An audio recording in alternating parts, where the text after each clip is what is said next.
अस्सलाम वालेकुम दोस्तों, मेरा नाम हम्माद है and I am founder and CEO of M&K engineering. आज की बड़ी इंटरेस्टिंग वीडियो है जिसके अंदर हम डिस्कस करेंगे कि पावर फैक्टर की बेसिक्स क्या हैं, इलेक्ट्रोमैग्नेटिक पावर की जो रेशियो है उसका क्या मतलब होता है, लीडिंग और लैगिंग पावर फैक्टर या यूनिटी पावर फैक्टर का क्या मतलब होता है, इसको हम बढ़ा कैसे सकते हैं और कम कैसे कर सकते हैं।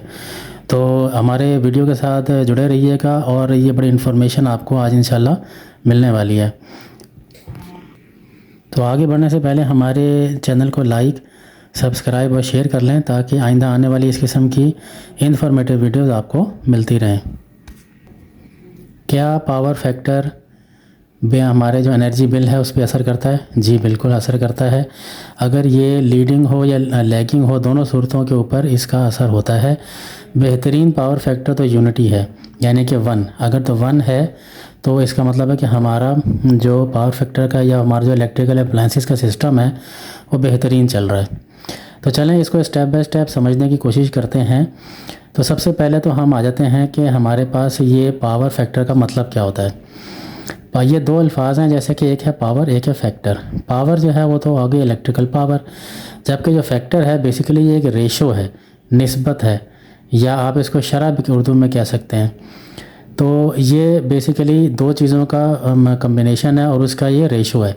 वो आगे चल के डिस्कस करते हैं कि किन किन चीज़ों का ये रेशो है। अब हम इसमें थोड़ा सा और बेसिक्स की तरफ चलते हैं कि इलेक्ट्रिकल पावर की हम टाइप्स डिस्कस कर लेते हैं। एक कहलाती है KVA, जैसे कि नज़र आ रहा है।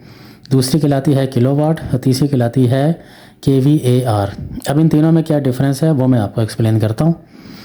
KVA जो है इसको कहते हैं अपेरेंट पावर, यानी कि ज़ाहिरी पावर, यानी कि सप्लाइड पावर, यानी कि किसी भी जनरेटर से जो भी पावर आपको मिल रही है उसको KVA कहते हैं।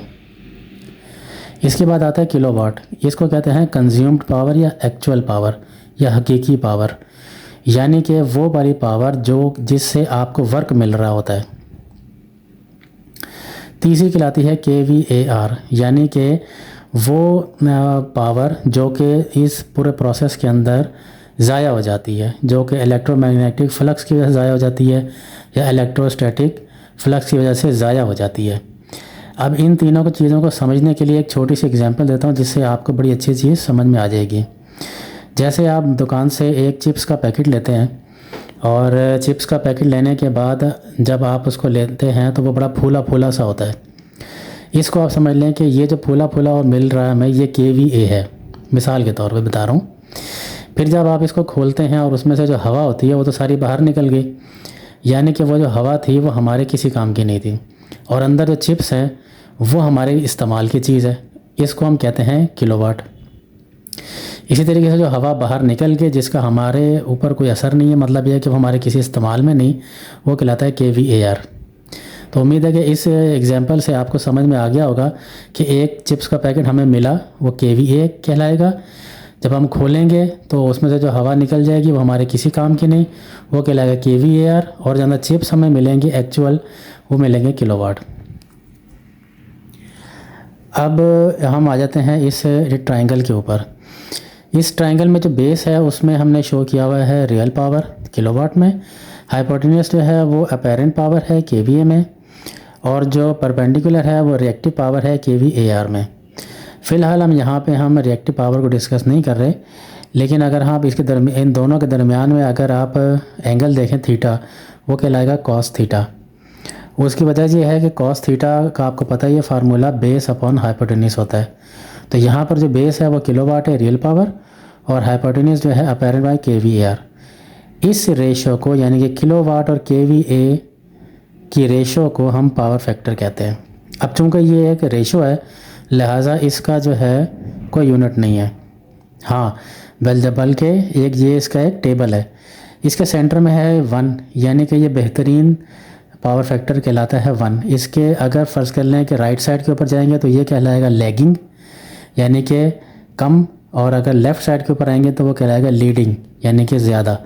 ये दोनों ही ख़तरनाक है किसी भी इलेक्ट्रिकल अप्लायंसेस के लिए, या आप समझ लें कि जो आपके जो इलेक्ट्रिक बिल है ये दोनों ही हमारे इस्तेमाल में नहीं होने चाहिए।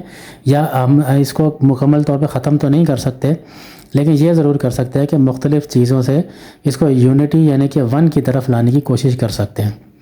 अब जैसे ये मीटर नज़र आ रहा है, इसके अंदर भी आपको 3 चीज़ें नज़र आ रही हैं, एक लीडिंग, एक लैगिंग और मतलब और यूनिटी 1। अब मैं आपको बताता हूँ कि अभी लोड हमारे पास जो आगे घरों में या फैक्ट्रीज़ के अंदर होते हैं वो कितनी टाइप के होते हैं। लोड एक कहलाता है रेजिस्टिव लोड, यानी कि जिस तरह हमारे घरों में इस्त्री होती है, ये रेजिस्टिव लोड कहलाता है, जहाँ पे रेजिस्टेंस की इस्तेमाल की वजह से हमें हीट प्रोड्यूस मिल रही होती है। इसका पावर फैक्टर 1 होता है। जबकि जो दूसरा है वो कहलाता है इंडक्टिव लोड। इंडक्टिव लोड है जैसे कि पानी की मोटर जिसमें वाइंडिंग इस्तेमाल होती है। तो आपको पता ही है कि वाइंडिंग वाली जो चीज़ें होती हैं उसमें लैगिंग हो जाती है। लैगिंग की वजह से ये है कि आपको जितनी पावर मिली थी वो इलेक्ट्रोमैग्नेटिक फ्लक्स और इलेक्ट्रोस्टैटिक फ्लक्स की वजह से काफ़ी हद तक ज़ाया हो गई, और ज़ाया होने की वजह से जो है हमें मोटर में उतना पावर मिली नहीं, जिसकी वजह से वो लैगिंग हो जाती है। तीसरी चीज़ कहलाती है कैपेसिटिव यानी कैपेसिटर वाला लोड। ये लीडिंग की तरफ लेके जाता है, यानी कि कैपेसिटर जो होता है बेसिकली जो रिएक्टिव जो इसके अंदर लॉसेस होते हैं उसको ख़त्म कर देता है। तो वो जब ख़त्म कर देता है तो वो लीडिंग की तरफ ले जाता है। तो अगर आपने फ़र्ज़ कर लें कि किसी इंडक्टिव लोड को मैनेज करना है तो आप वहाँ पे कैपेसिटर लगा दें ताकि वहाँ से वो ऊपर की तरफ बढ़ जाए। तो इस तरीके से आप कैपेसिटर लगा के इसको आप बढ़ा भी सकते हैं और अपनी मर्ज़ी से बढ़ा या कम कर सकते हैं। इसी वजह से घरों के जो पानी की मोटरें होती हैं, जो पंखे होते हैं, जहाँ पे इंडक्शन का काम होना होता है वहाँ पर कैपेसिटर लगाया जाता है ताकि आपका पावर फैक्टर मैनेजेबल रहे। घरों के अंदर नॉर्मली 0.85 से लेके 0.95 तक पावर फैक्टर होता है। उम्मीद है आपको इसमें से बड़ी अच्छी इन्फॉर्मेशन मिली होगी। तो हमारे चैनल को लाइक, सब्सक्राइब और शेयर ज़रूर कर दें। बहुत शुक्रिया।